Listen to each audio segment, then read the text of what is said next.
Satu, dua, tiga.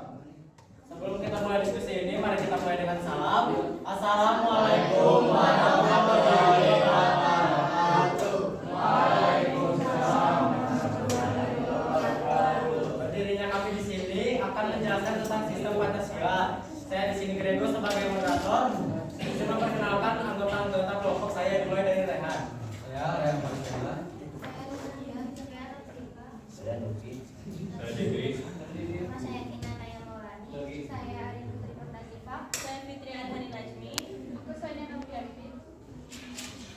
Oke, itu sudah. Sekarang saya akan menjelaskan tentang apa yang akan kita bahas di sistem Pancasila ini. Jadi dalam diskusi kali ini kami akan menyampaikan tentang materi-materi sistem Pancasila, mulai dari menjelaskan apa itu definisi dari sistem Pancasila, ciri-ciri sistem Pancasila, kelemahan dan kelebihan sistem Pancasila, negara yang menganut dan juga pelopor dari sistem Pancasila ini. Pertama, kami akan menjelaskan definisi dari sistem Pancasila yang akan dibacakan oleh Arin dan Kinan.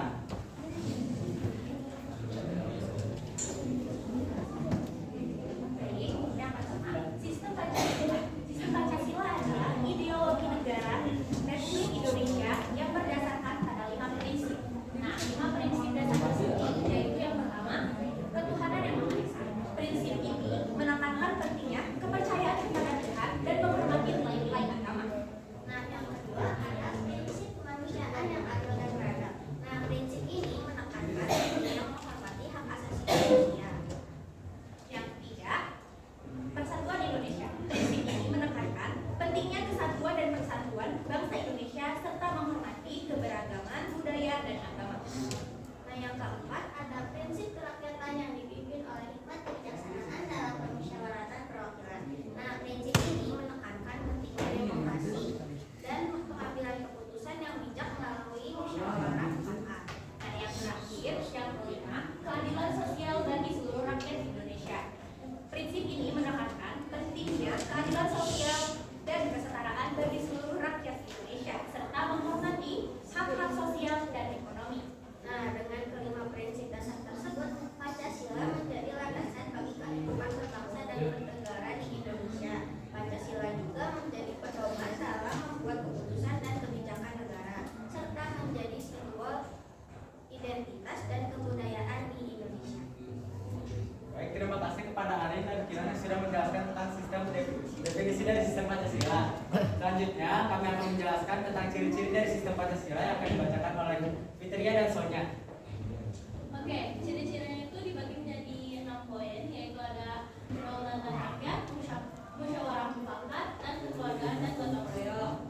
Dan juga ada demokrasi, keadilan sosial, dan kemanusiaan yang adil dan beradab. Contoh dari kedaulatan rakyat itu kayak pemilu, kayak kita menyuarakan pemilihan kita.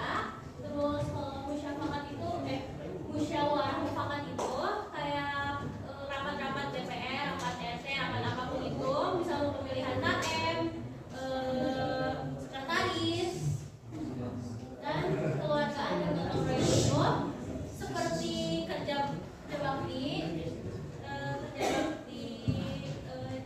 ya piket, terus beres-beres rumah, gotong royong, sama kayak ngebersihin komplek.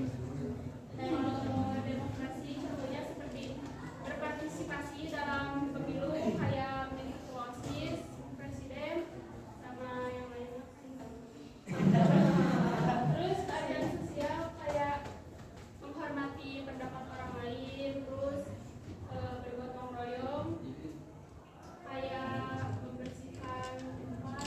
Lingkungan. Terus kemanusiaan yang adil dan beradab, kalau menolong sama tidak membedakan agama, ras, dan budaya di Indonesia. Baik, terima kasih kepada saya dan Fitria. Singkat ya, ciri-ciri dari sistem Pancasila ini adalah sistem Pancasila ini mengutamakan rakyat sebagai kekuasaan tertinggi itu ada pada rakyat dan semua dilakukan atau dilaksanakan pengambilan suara dan juga pelaksanaan sesuatu itu dilakukan dengan melakukan musyawarah terlebih dahulu. Selanjutnya akan dibacakan kelemahan dari sistem Pancasila, dibacakan oleh Nugi dan juga Zikri.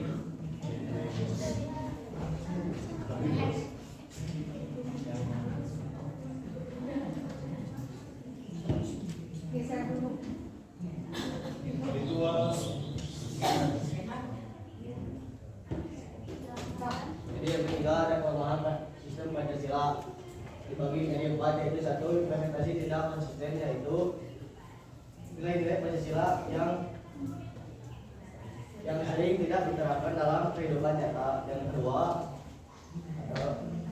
kurangnya pemahaman, yaitu banyak orang yang menghafal tanpa memahami maknanya. Yang ketiga dimanfaatkan secara politis, yaitu Pancasila kadang-kadang digunakan untuk kepentingan politik tertentu. Keempat, minim kesadaran pemimpin, banyak pejabat tidak mencerminkan nilai-nilai Pancasila. Oke, baiklah, terima kasih kepada Zikri dan juga Nugi. Jadi Pancasila ini seringkali tidak dilaksanakan baik oleh pimpinannya ataupun rakyatnya. Bukan tidak dilaksanakan, tapi lebih seperti rakyatnya itu kurang mengerti dan kurang melaksanakan makna dari sistem Pancasila ini. Jadi sebenarnya kekurangan dari sistem Pancasila ini bukan berasal dari sistem itu, melainkan dari rakyatnya sendiri yang biasanya kurang mengerti dari sistem Pancasila ini. Bukan hanya rakyat ya, bukan pejabat. Ya, bukan pejabat juga biasanya memanfaatkan Pancasila untuk beberapa kepentingan politik, dan juga ada pejabat yang kurang mencerminkan seperti dapat dilihat di situasi saat ini. Selanjutnya kami akan membaca kelebihan dari sistem Pancasila disampaikan oleh Siva dan Kia.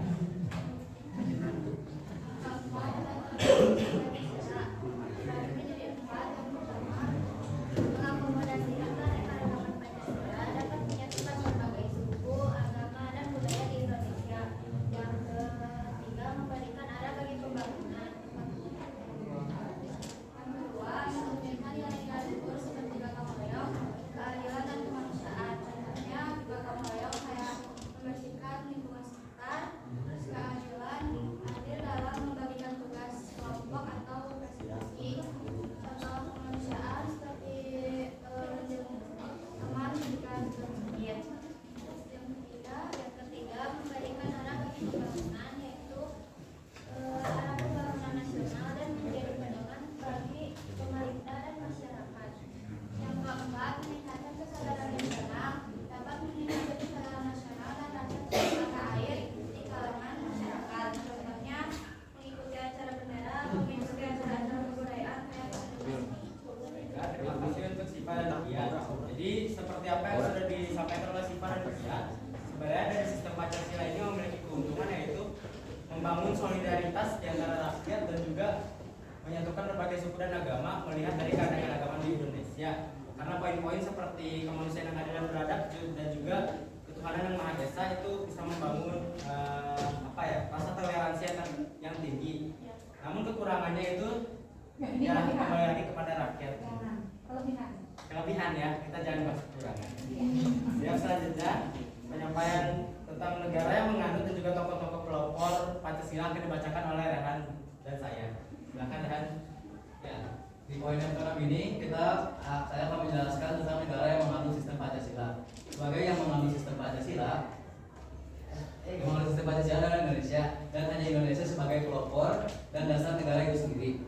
Nah, di sini kita juga tahu sama-sama bahwa Indonesia menjadi pelopor yang mencetuskan Pancasila pada sidang BPUPKI pada Piagam Jakarta awalnya, lalu disetujui pada BPUPKI dan dicetuskan oleh Panitia 9.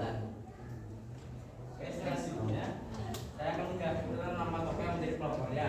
Tokoh-tokoh pelopor Pancasila antara lain ada Muhammad Yamin, Supomo, dan juga Soekarno. Ya, kita tahu sejarah dari Pancasila ini pasti dimulai dari Piagam Jakarta dan Piagam Jakarta itu dibentuk oleh BPUPKI. Tapi rancangan itu detailnya dirancang oleh Muhammad Yamin.